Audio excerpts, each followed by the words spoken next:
Hey guys, welcome back to my channel. तो इस part की शुरुआत में हम देखते हैं कि मैंग और मिस्टर जोऊ दोनों ही मीटिंग रूम में होते हैं। वहाँ पे मिस्टर जोऊ उसके एक वायरल वीडियो को बहुत ज़्यादा तारीफ करते हैं, लेकिन उस वीडियो के बारे में मैंग को तो कुछ पता ही नहीं होता है और वो बोलते हैं कि मुझे नहीं पता था कि तुम्हारे और लेंसी के तुम दोनों इतना क्लोज हो। उसके बाद मैंग समझती नहीं है, तभी मिस्टर जोऊ उसे वो वीडियो दिखाते हैं। तभी वो समझती है वो वीडियो कार वाला होता है जो उन दोनों का वायरल हो गया था। अब उधर लेंसी भी मीटिंग में होता है। वो अपने आइडियाज़ को सबके सामने प्रेजेंट करता है और सभी उससे इंप्रेस होते, सबको अच्छा लगता है। लेकिन मीटिंग के बीच में ही मैंग उसे फ़ोन करती है उस वीडियो को लेके, लेकिन वो मीटिंग छोड़ के बीच में ही चला जाता है फ़ोन उठाने और उससे बात करने। तभी वो बोलती है कि हमारा वीडियो तुमने क्यों बनाया और वो वायरल कैसे हुआ। अब लेंसी भी कुछ समझ नहीं पाता है कि ये किस वीडियो की बात कर रही है। उसके बाद उसे वीडियो भेजती है और वो वीडियो देख के खुद शॉक्ड हो जाता है कि ये वीडियो किसने बनाया, क्योंकि ये काम उसने नहीं किया होता है। और जल्दी से मैंग उससे बोलती है कि इसका सोल्यूशन निकालो। उसके बाद लेंसी समझ नहीं पाता है, वो सीधा अपनी बहन सिस्टर के पास जाता है जिसका नाम होता है नुआन। वो नुआन से पूछता है कहीं ये हरकत उसने तो नहीं की। एक्चुअल में ये हरकत उसने ही की थी। वो गाड़ी में उसने कैमरा रख दिया था जिसकी वजह से वो सब रिकॉर्ड हुआ है। ये शरारत उसकी ही थी। अब इसके बाद लेंसी नुआन को डांटता है। नुआन चाहती थी कि वो और मैंग जल्दी से एक दूसरे के हो जाए। अब इस बात पे वो सॉरी भी बोलती है और आज के बाद से ऐसा नहीं करेगी। उधर मैंग अपने कंपनी में जाती है और वहाँ पे सभी उस वीडियो के बारे में बात कर रहे होते हैं। वहाँ पे मैंग बोलती है कि जल्दी से इस वीडियो को इंटरनेट से डिलीट कर दो, लेकिन उसके सारे एम्प्लॉय बोल रहे थे कि ये वीडियो बहुत ज़्यादा वायरल हुआ है और इससे अच्छा खासा रिस्पॉन्स भी आ रहा है, फॉलोवर्स भी बढ़े हैं। लेकिन मैंग ने नहीं चाहती थी कि उसकी इमेज ख़राब हो, इसीलिए वो वीडियो डिलीट करने के लिए बोल रही थी। उसके बाद कंपनी में मैंग लेंसी से मिलती है। अब लेंसी उससे बात करना चाहता था, लेकिन मैंग उससे नाराज़ थी। तभी लेंसी उसे बताता है कि वो वीडियो मैंने वायरल नहीं किया है, वो मेरी सिस्टर नुआन ने किया है। अब ये हरकत दोबारा नहीं होगी। तभी मैंग बोलती है कि ये कंपनी है, यहाँ पे हमें आपस में पब्लिक में बात नहीं करनी चाहिए, वरना सब वापस से गलत समझेंगे। इतनी देर में वहाँ पे मिस्टर जोऊ आते हैं और वो और मैंग दोनों मीटिंग करने के लिए जा रहे होते हैं। वहाँ पे लेंसी भी उनके साथ जाता है। वहाँ पे मैंग को पता चलता है कि लेंसी भी उनके साथ मीटिंग करेगा। वो शॉक्ड हो जाती है। तभी लेंसी बताता है कि मैं इस कंपनी के स्पोक्स पर्सन को मैं ही हायर करूँगा। अब वहाँ पे तीनों जाते हैं मीटिंग में। तभी वहाँ पे मिस्टर जायो आते हैं जो कि मिसेस फैंग के हस्बैंड होते हैं। अब वो जैसे ही आते हैं वैसे वो मैंग पे इल्ज़ाम लगाना शुरू कर देते हैं कि रेडा कंपनी का जो प्रपोजल है वो मैंग ने ही चुराया है।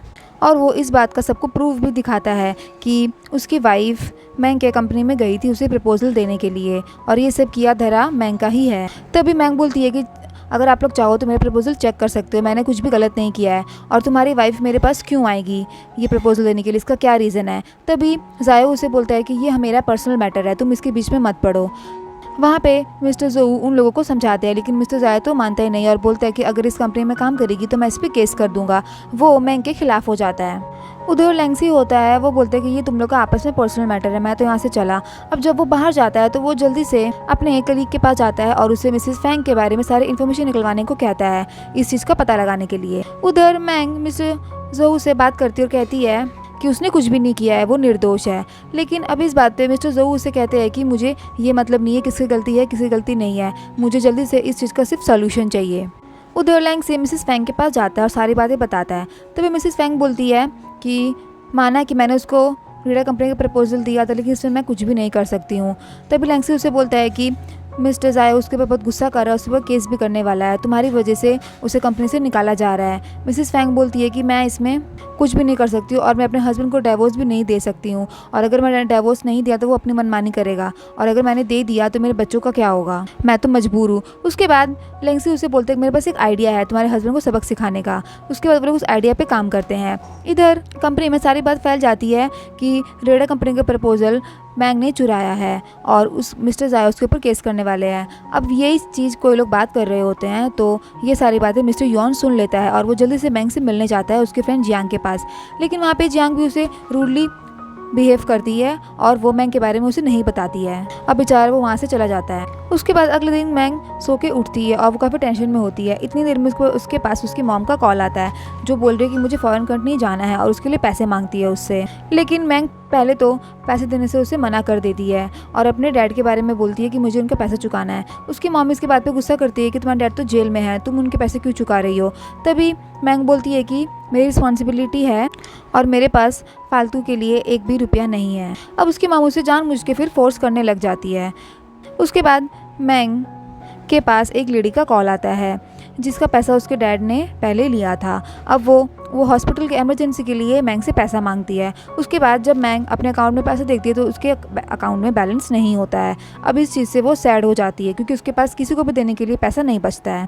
अब वो अपनी फ्रेंड जियांग को फ़ोन करती है, उससे पैसे मांगती है और वो उसे पैसे देने के लिए अग्री हो जाती है। अब इसके बाद मैंग हॉस्पिटल आती है अपनी मॉम से मिलने, जो कि 2 पेशेंट होते हैं, मिस्टर ली और मिस्टर हु। उसके बाद वो अपने मॉम के साथ बैठ के बात करती है। उसकी मॉम कहती है कि तुमने मुझे सुबह पैसे देने से मना कर दिए थे, लेकिन तभी मिस्टर ली ने मुझे पैसे देने के लिए अग्री किए थे और वो बोला था कि मेरे साथ फॉरेन भी जाएगा। लेकिन ये बात मिस्टर हु को पसंद नहीं आई। इसी बात दोनों की नोकझोंक हो गई, लड़ाई हो गई और उन लोग को चोट लगने की वजह से मुझे इन दोनों को हॉस्पिटल लाना पड़ा। अगर तुम मुझे पैसे दे देती तो ये सब होता ही नहीं। अब इसके बाद वो फिर से मैंग से पैसे मांगती है। अब इसके बाद मैंग उस पर गुस्सा करती है और उसको पैसे देके वहाँ से चली जाती है। अब उसके बाद मैंग अपनी कंपनी में आती है, जहाँ पे जाने के बाद उसको पता चलता है कि मिस्टर ज़ायो ने उसके ऊपर केस कर दिया है। अब ये चीज़ देख के वहाँ के सारे एम्प्लॉय बहुत शॉक्ड हो जाते हैं। इधर लैंगसी मिसेस फैंग के पास जाता है और उन्हें एक ईयरबड्स देता है, जिससे लैंगसी मिसेस फैंग और मिस्टर ज़ायो दोनों की बात सुन रहा था। अब यहाँ पे मिसेस फैंग अपने हस्बैंड से बात करती है, कहती है कि तुमने मैंग पे केस क्यों किया है, उसकी कोई गलती नहीं है, तुम ये केस वापस ले लो। लेकिन मिस्टर ज़ायो उसे बोलते हैं कि मैं ऐसा नहीं करूँगा और मैं नहीं चाहता कि वो मिस्टर ज़ो की कंपनी के साथ काम करे। उसकी कंपनी इतनी बड़ी नहीं है कि वो मिस्टर ज़ो की कंपनी के साथ कोलैबोरेशन करे। मैं वहाँ पे उसे काम करने नहीं दूंगा और मुझे लगता है कि उसके और लैंगसी के बीच में जो कुछ चक्कर चल रहा है। तब यहाँ पे मिसेस फैंग बोलती है कि तुम्हें उससे क्या मतलब है, सब तुम्हारी तरह नहीं होते हैं। वो उसे समझाती है और बोलती है कि मैंने तुम्हें माफ़ किया है तो इसके बदले तुम्हें मुझे कुछ देना होगा। तभी मिस्टर ज़ायो बोलते हैं कि सारे कंपनी के शेयर्स तुम्हारे पास है, अब तुम्हें और क्या चाहिए।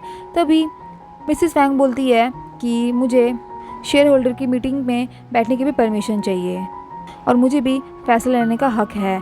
इस चीज़ पे मिस्टर ज़ायो नहीं मानता है, अग्री नहीं करता है और वो बोलता है कि मैंग को तो मैं कोर्ट तक घसीट के लेके जाऊँगा और इतनी आसानी से हार नहीं मानूंगा और गुस्सा करके वहाँ से चला जाता है। अब ये सारी बातें तो लैंगसी सुनता है और सब रिकॉर्ड कर लेता है। इतनी देर में लैंगसी के पास मिस्टर डोंग आता है और तभी लैंगसी उसे बोलता है कि मेरी सिस्टर को आप अपने घर रख लीजिए क्योंकि मेरे पास इतना टाइम नहीं है कि मैं उसकी केयर करूं। इस चीज़ के लिए मिस्टर डोंग मान जाते हैं और उसकी सिस्टर को अपने घर में बुलाने का बोलते हैं। इधर मिस्टर युआन अपने कलीग से बात कर रहे होते हैं। वो मिस्टर युआन को बताता है कि मिस्टर ज़ायो ने अपनी कंपनी में एक पार्टी रखी है जिसमें उन्होंने लैंगसी को भी बुलाया है। अब लैंगसी का नाम सुनते ही मिस्टर युआन को फिर से गुस्सा आता है। वो बोलता है कि हमारी कंपनी का फेस तो लैंगसी ही बन रहा है और सब उसे बुलाना पसंद कर रहे हैं। उधर मैंग अपनी फ्रेंड जियांग को फ़ोन करते हुए उसे बताती है कि मिस्टर ज़ायो की कंपनी में एक पार्टी है जिसमें मुझे भी इनविटेशन मिला है। तभी जियांग उसे बोलती है कि ठीक है तुम जाना, लेकिन संभल के रहना और अपना ध्यान रखना। और साथ ही साथ जियांग उसे कहती है लैंगसी से अपना रिलेशन अच्छा बनाने के लिए कि जल्दी से उसे एक्सेप्ट कर लो और शादी करके अपनी फैमिली बसा लो। वो बार बार मैंग को इस चीज़ के लिए बोलती थी। उसके बाद हम देखते हैं कि जियांग का बच्चा अपने डैड के साथ खेल रहा था। उन लोग की बहुत ही हैप्पी फैमिली थी, छोटी सी, और वो लोग खूब मस्ती कर रहे थे। इसी के साथ हमारा ये पार्ट यहाँ पे ख़त्म होता है।